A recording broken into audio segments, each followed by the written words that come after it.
हर हर महादेव सभी को। जय माँ दुर्गा। श्री दुर्गा सप्तशी महिषासुर का वध। तीसरा अध्याय। महिषासुर की सेना नष्ट होती देखकर उस सेना का सेनापति चिक्षुर क्रोध में भर देवी के साथ युद्ध करने के लिए आगे बढ़ा। वह देवी पर इस प्रकार बाणों की वर्षा करने लगा मानो सुमेरु पर्वत पानी की धार बरसा रहा हो। इस प्रकार देवी ने अपने बाणों से उसके बाणों को काट डाला तथा उसके घोड़े व सारथी को मार दिया। साथ ही उसके धनुष और उसकी अत्यंत ऊंची ध्वजा को भी काटकर नीचे गिरा दिया। उसका धनुष कट जाने के पश्चात उसके शरीर के अंगों को भी अपने बाणों से बींध दिया। धनुष, घोड़ों और सारथी के नष्ट हो जाने पर वह असुर ढाल और तलवार लेकर देवी की तरफ आया।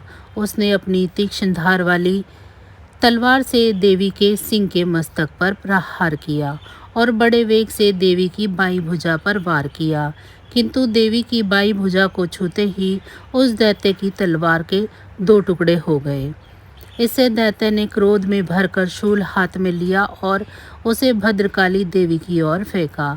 देवी की ओर आता हुआ वह शूल आकाश से गिरते हुए सूर्य के समान प्रज्वलित हो उठा। उस शूल को अपनी ओर आता हुआ देखकर देवी ने भी शूल छोड़ा और महाअसुर के शूल के 100 टुकड़े कर दिए और साथ ही महाअसुर के प्राण भी हर लिए।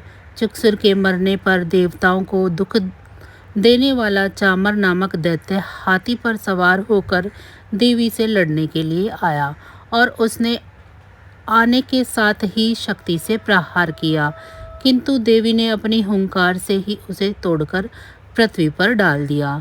शक्ति को टूटा हुआ देखकर दैत्य ने क्रोध से लाल होकर शूल को चलाया, किंतु देवी ने उसको भी काट दिया। इतने में देवी का सिंह उछालकर हाथी के मस्तक पर सवार हो गया और दैत्य के साथ बहुत ही तीव्र युद्ध करने लगा। फिर वह दोनों लड़ते हुए हाथी पर से पृथ्वी पर आ गिरे और दोनों बड़े क्रोध से लड़ने लगे। फिर सिंह बड़े जोर से आकाश की ओर उछला और जब धरती की ओर आया तो अपने पंजे से चामर का सर धड़ से अलग कर दिया। क्रोध से भरी हुई देवी ने शिला और वृक्ष आदि की चोटों से उदग्रह को भी मार दिया। कराल के दांतों, मुक्कों और थप्पड़ों से चूर्ण कर डाला। क्रुद्ध हुई देवी ने गदा के प्रहार से उद्गत दैत्य को मार गिराया। बंदीपाल से वाष्प कल को बाणों से ताम्र तथा अंधक को मौत के घाट उतार दिया। तीनों नेत्रों वाली परमेश्वरी ने त्रिशूल से उग्रास्य, उग्रवीर्य और महाहनु नामक राक्षसों को मार गिराया। उसने अपनी तलवार से विडाल नामक दैत्य का सर काट डाला तथा अपने बाणों से दुर्धर और दुर्मुख राक्षसों को यमलोक पहुंचा दिया। इस प्रकार जब महिषासुर ने देखा कि देवी ने मेरी सेना को नष्ट कर दिया है तो वह भैंसे का रूप धारण कर देवी के गणों को दुख देने लगा। उन गणों में कितने को उसने अपने मुख के प्रहार से, कितनों को खुर से, कितनों को पूंछ से, कितनों को सींगों से, बहुतों को दौड़ाने के वेग से, अनेकों को सिंहनाद से, कितनों को चक्कर देकर और कितनों को श्वास वायु के झोंकों से पृथ्वी पर गिरा दिया। वह दैत्य इस प्रकार गणों की सेना को गिरा हुआ देवी के सिंह को मारने के लिए दौड़ा। इस पर देवी को बड़ा गुस्सा आया।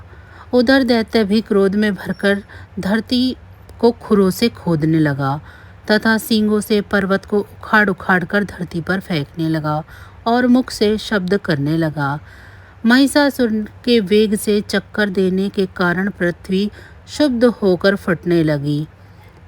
उसकी पूंछ से टकराकर समुद्र चारों ओर फैलने लगा। हिलते हुए सींगों के आघात से मेघ खंड खंड हो गए और श्वास से आकाश में उड़ते हुए पर्वत फटने लगे। इस तरह क्रोध में भरे हुए राक्षस को देख चंडिका को भी क्रोध आ गया और वह उसे मारने के लिए क्रोध में भर गई।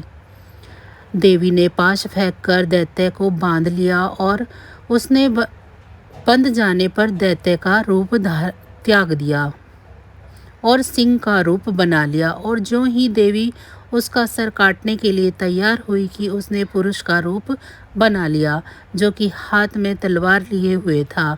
देवी ने तुरंत ही अपने बाणों के साथ उस पुरुष को उसकी तलवार ढाल सहित बींध डाला। इसके पश्चात वह हाथी के रूप में दिखाई देने लगा और अपनी लंबी सूंड से देवी को सिंह से खींचने लगा और गरजने लगा। देवी ने अपनी तलवार से उसकी सूंड काट डाली।